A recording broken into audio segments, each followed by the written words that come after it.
¡Hemos llegado a la Tierra!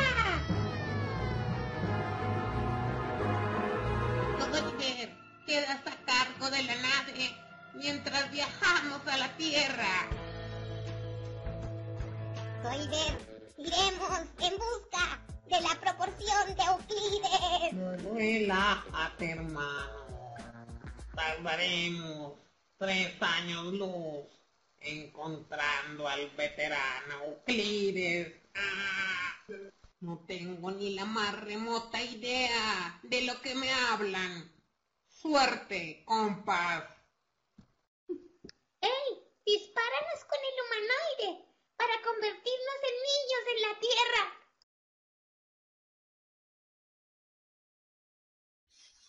El viejo sabio al que los niños marcianos irían a encontrar es el llamado Euclides, hijo de Náucrates, según es comentado por los árabes.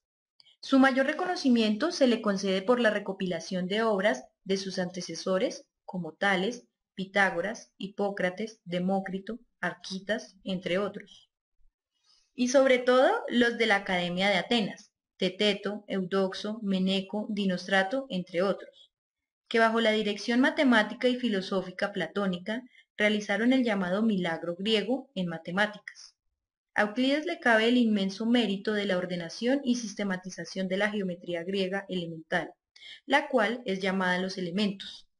Esta fue escrita con el propósito de dar una estructura jerárquica lógica a los resultados geométricos de sus antecesores y ser concebido como el primer libro de texto guía de la época. ¡Ey! ¡Hemos llegado! Ahora sí emprendamos el camino en busca de Euclides.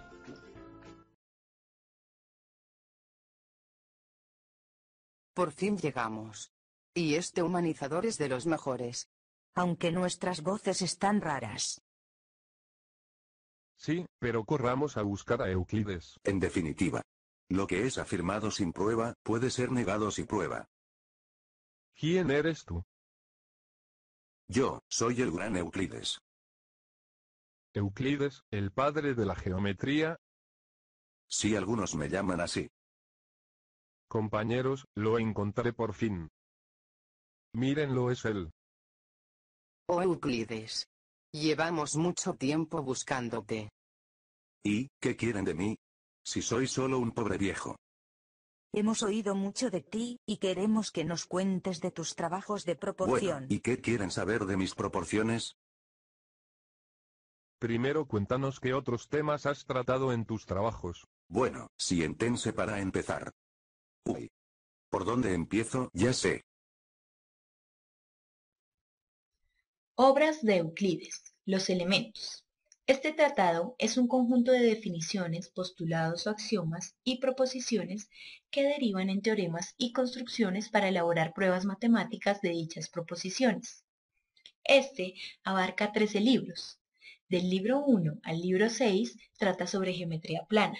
Del libro 7 al libro 9 trata sobre teoría de números. El libro 10 trata sobre números irracionales. Del libro 11 al libro 13 inicia la geometría del espacio y finaliza con el teorema de los poliedros regulares. Las 465 proposiciones de este tratado se pueden clasificar en 2 grupos. El primero, construcciones por pasos, como por ejemplo la que indica cómo construir un polígono regular dado un círculo. El segundo, generales sobre objetos, como por ejemplo que la suma de la medida de los ángulos internos de un triángulo es 180. La segunda obra es los datos, donde Euclides dice que una cosa puede ser dada de 3 maneras distintas. La primera, en especie, como por ejemplo un polígono semejante a otro.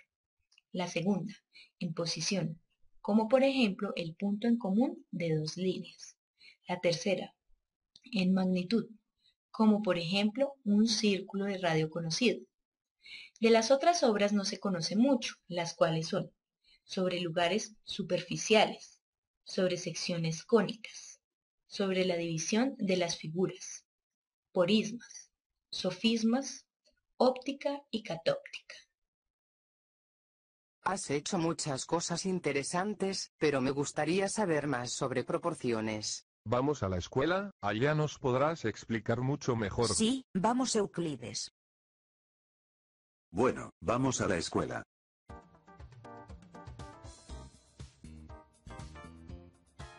Por fin llegamos a la escuela. Compañeros, desen prisa.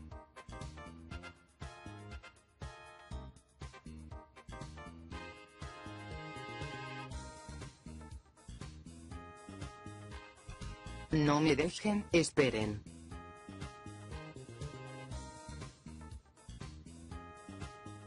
Entremos a ese salón. Euclides, ¿dónde nos vas a explicar? En ese tablero les explicaré. Empecemos. En el Tratado de los Elementos, el libro 6 es sobre proporciones. Les explicaré la proposición 14. Lo siento mucho, las cuerdas vocales no me dan más. Los dejaré con mi secretaria. Primera parte de la proposición 14. En los paralelogramos equivalentes y equiángulos, los lados que forman los ángulos iguales son inversamente proporcionales. Es decir, gráficamente tendríamos que, dado un paralelogramo amarillo, equivalente con un paralelogramo azul, y equivalentes los lados que forman los ángulos iguales, son inversamente proporcionales los lados. Es decir, se va a cumplir la siguiente proporción. Ahora, si consideramos que el segmento amarillo está en la misma recta que el segmento azul y el segmento rojo está en la misma recta que el segmento negro, y completamos el paralelogramo rojo, y teniendo en cuenta que el paralelogramo amarillo es equivalente con el paralelogramo azul, en virtud de la proposición 7 del libro 5, las magnitudes iguales respecto de una misma magnitud tienen la misma razón con magnitudes iguales. Es decir, dado que el amarillo es igual al azul, entonces la razón del amarillo con el rojo es igual a la razón del azul con el rojo. Entonces, con esta proposición obtuvimos esta proporción. Ahora, en virtud de la proposición 1 del libro 7, tenemos que los triángulos y paralelogramos que tienen la misma altura son entre sí como sus bases.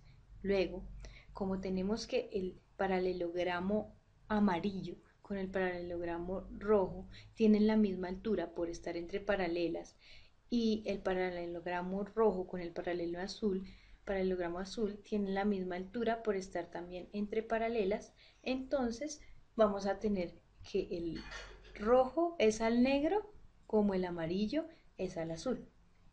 Por ello se cumple la proporción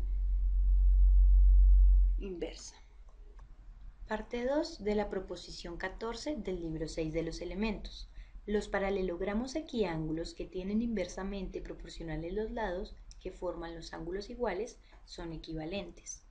Es decir que, haciendo una representación gráfica de esta segunda parte, sería la siguiente. Dado un paralelogramo amarillo, equiángulo con un paralelogramo azul, en este ángulo tendríamos la proporcionalidad inversa de los lados azul, amarillo, negro y rojo. Y en virtud de la proposición 1 del libro 6, tenemos que los triángulos y paralelogramos que tienen la misma altura son entre sí como sus bases. Es decir, que obtenemos esta proporción, la proporción primera y la tercera proporción. Pero mira que en virtud de la proposición 11 del libro 5, las razones iguales a una misma razón son iguales entre sí. Es decir, esta razón es igual a esta y esta razón es igual a esta misma razón. Por lo tanto, esta razón es igual a esta razón, que es lo que tenemos aquí. En virtud de la proposición 9 del libro 5, las magnitudes que tienen la misma razón con una magnitud son iguales y con las que una misma magnitud tienen la misma razón son iguales. Es decir, estas magnitudes, esta amarilla con esta azul, van a ser iguales. Es a lo que queríamos llegar, por lo tanto queda demostrado.